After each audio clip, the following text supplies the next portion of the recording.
Hey, it's Jack here. Today we're just outside of Las Vegas. We're at Spring Mountain Ranch. Spring Mountain Ranch is a Nevada state park. We're gonna walk around the property, check things out. And they've got this large picnic area out here. You can first come, first serve on a busy weekend. You want to get out here early so you can get yourself a picnic bench in the shade. And they've got this grass area out here where you can run around and let the kids burn off some energy. James E. Wilson, a gold miner and veteran of Civil War, arrived in southern Nevada in 1869. He first started ranching near the original Las Vegas Ranchero, but sold that property. In 1876, he homesteaded the Sandstone Ranch on this location with George Anderson. Anderson later left, but his sons stayed behind and were adopted by Wilson. They raised vegetables and cattle during this period. Upon Wilson's death in 1906, Jim Jr. and Tweed Wilson inherited the ranch. Later owners included Willard George, a childhood friend of the Wilson boys, and relative of the Keel family, who was also a celebrated furrier in Hollywood and raised chinchillas on the ranch. Radio star Chet Luck, Lum of the popular Lum and Abner radio show, who turned the ranch into a horse ranch with his good friend Don Amici. German Baroness Vera Krupp, who changed the name to Spring Mountain Ranch, and famed tycoon, aviator, producer, and inventor Howard Hughes. As we enter the ranch house, to the left there's a guest book where visitors can leave their mark. And right here you can see Chet Luck's saddle and authentic Western apparel, a glimpse into the cowboy heritage of Spring Mountain Ranch. Straight ahead is the kitchen.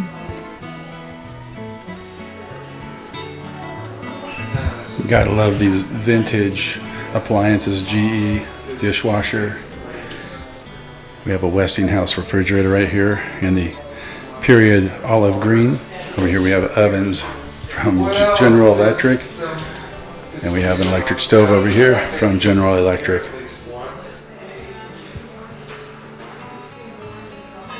As we pivot around, the living room unfolds with its center-place majestic fireplace. Take in the rich history at a glance with a vintage rifle rack, a captivating painting, and an array of nostalgic items adorning the shelf. These stairs is the upstairs bedrooms. It is currently roped off where we can't go up there, but we can see the light up there where those two bedrooms are. And here's the remnants of that vintage bathroom. And next to the sink we have the shower here. This home was owned by Vera Krupp, and these are some of the artifacts from Vera Krupp. This is pretty interesting. There's a sheriff's badge here, Vera Krupp, Special Deputy Sheriff, Clark County, Nevada. And there's a picture of Vera right there. And inside of here there are pool fish. There's one right there. Over here the cowboy boots, saddles, so forth that were used on the ranch when it was back in the ranch days. Here's some more artifacts over here when it was a ranch. And here's Howard Hughes. He owned the ranch from 1967 to 1972. Here's a good aerial view of the house. Give you an idea. There's a pool out back there. We're coming around the outside. They said we can look in the windows. A lot of the house is closed off. They're not doing tours today, but we can look in the windows and see what the house looks like.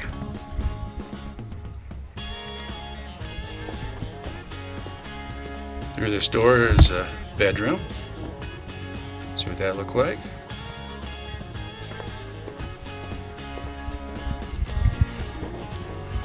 And here's another room here. This is what used to be the pool area here where all these trees and shrubs are.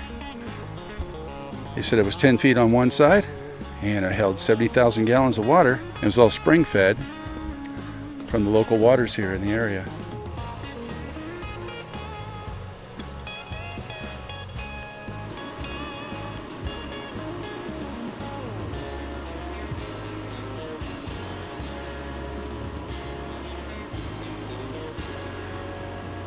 While you're here, don't forget to visit the gift shop where they have a perfect place to find souvenirs and mementos of your visit, as well as some food items. Well, here's that map. We're going to go ahead and do the short route here, which is about a half mile, and we'll see what we see on that trail. As we enter the trail, there's a sign that says stay on trail. Hiking off trail is trespassing. The other sign reminds us there's no target shooting while we're on the trail. So I come up here, I want to point out these big old trees here. So beautiful.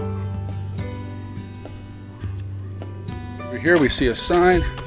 Well, the sign tells us about the prickly pear cactus. The sign tells us about the prickly pear is one of the most common cacti found in 47 of the 48 lower states. It says the flat, fleshy pods store moisture. It produces yellow flowers and juicy red to purple pear-shaped fruit. All right, we'll continue down the trail here, see what else there is to see. And here this sign talks about the ash grove. It says this is the only naturally growing ash grove in southern Nevada. We can see several of these trees as we look around. And it says the presence of these ash trees indicates that there is existence of permanent water supply below the ground. That brings us up to this bridge here.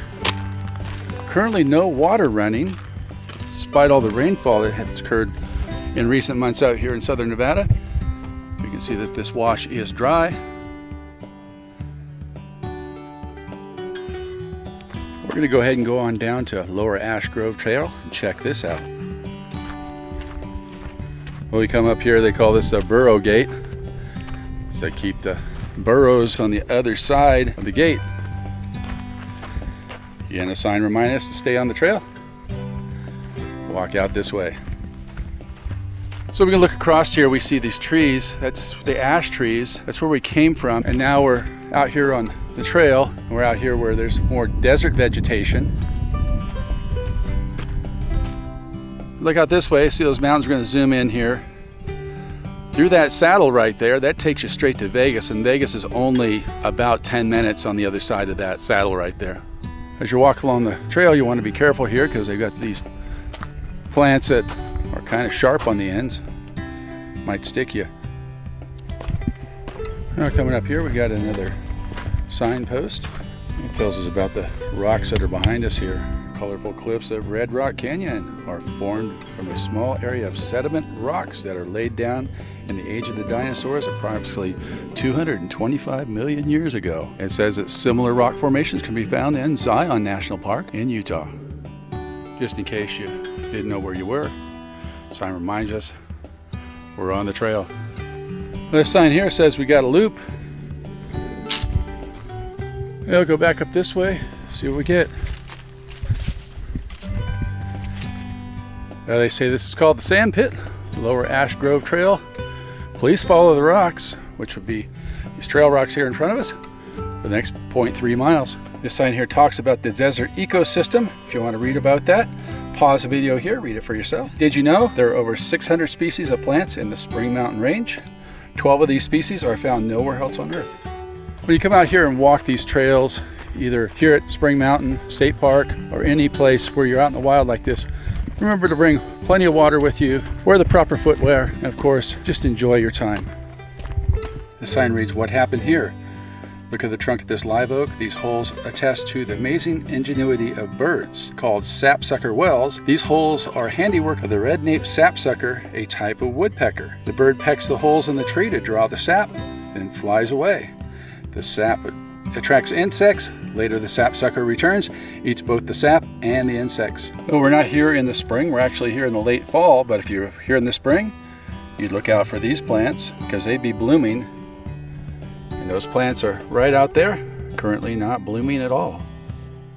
Well, they come across this, they call it the desert watering hole. We can see quite a bit of water on the ground here. This is a small oasis fed by natural clay. Wherever there water is, you'll have life. Over back where we began with the start of that over half-mile loop, here's a sign here. We went off to the left, coming back off to the right. So we'll follow this back around, see what else there is to see. Such a clear, beautiful day out here today, and we look up, see a vapor trail from a big jumbo jet. Wherever it's going, we don't know. All right, well, we're back here where we started. What we did, we went down this trail, we came this way, and then as we were coming over the bridge, we decided to go out this way, come back. We did this loop this way, came back this way, up here and back here. Total distance was over 1.5 miles. Well, I hope you enjoyed this walk around tour of Spring Mountain Ranch. just outside of Las Vegas here in Southern Nevada. If you like this video, give it a thumbs up, hit that subscribe button, hit that notification bell, and we'll catch you on the next one.